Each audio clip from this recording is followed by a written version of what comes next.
finding quartiles and the interquartile range, or IQR, both by hand and with the graphics calculator.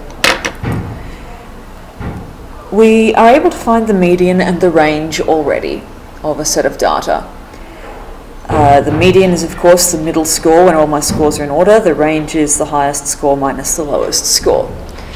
We need the median in order to find and discuss the quartiles and the interquartile range. So very quickly, this is a data set with, I believe, an odd number, 9 scores. So using the median position rule, that means the 5th score is my median. So my median is 17.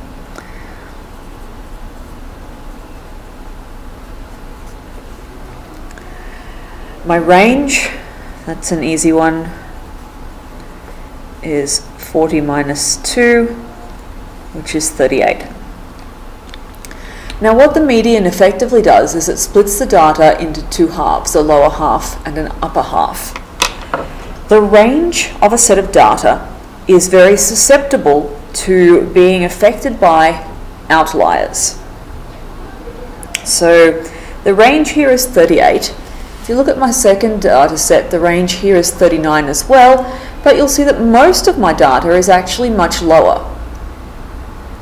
And an outlier or two can really make it look much more spread out than it is. So part of what we do to get rid of the effect of an outlier or two and really look at where the normal part of the data is we look at, instead of the range, the interquartile range, which is the range of the middle half of the data. So it ignores anything on the 2 outside quarters and manages that way to really look at, for the middle half of the data, how spread out is that. To get this, we find what's called the quartiles. And the lower quartile, Q1, is effectively the median of the lower half of the data.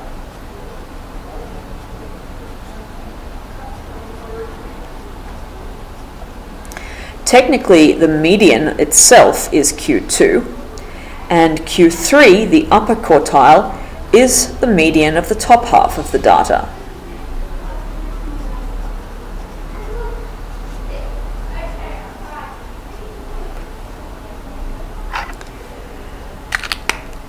So, when our data set is an odd number, you'll see our median is a number itself, and so we generally exclude that when we're looking at the lower half, so it's these 4, and the upper half, these 4.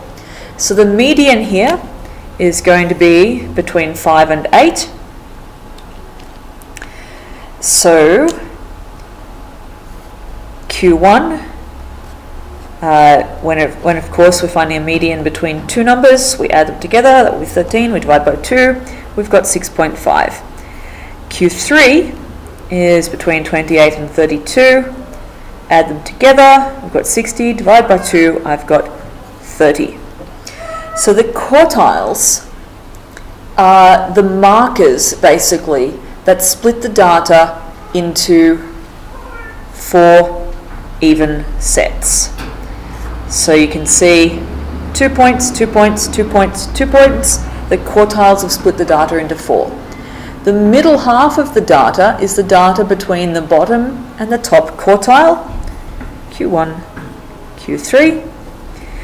And so the interquartile range is from Q3 minus Q1. Sorry, my pen's a little faint there, I'll switch to a different colour.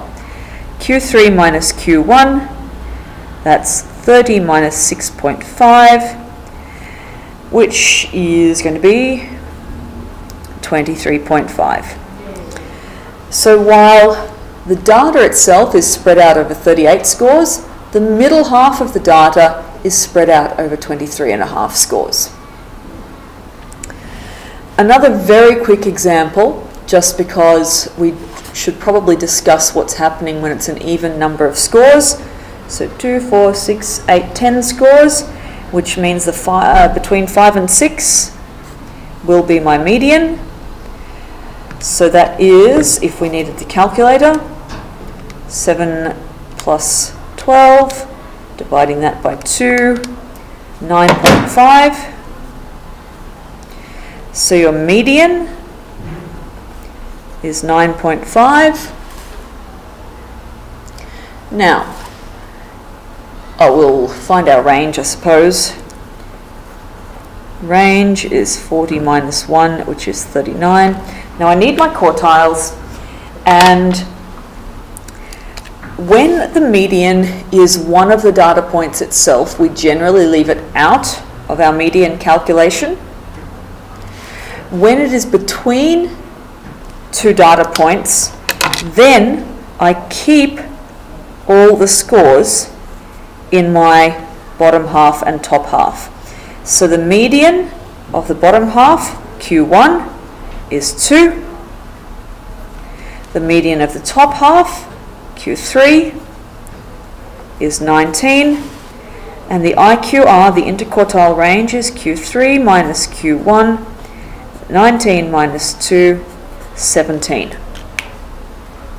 So we need to be able to find the maximum and minimum, the median, the quartiles, and now that we've learned how to do it all by hand, you can do it on the graphics calculator.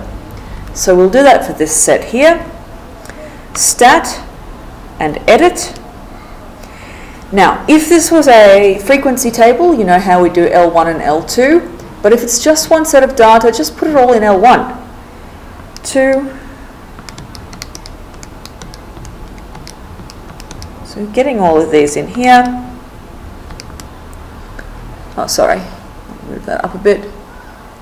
Let me zoom out just a fraction. Sorry about that. And we're up to 40. It'll tell you how many scores you had, just in case you needed to check that you hadn't missed anything. So stat and edit and put your list in L1.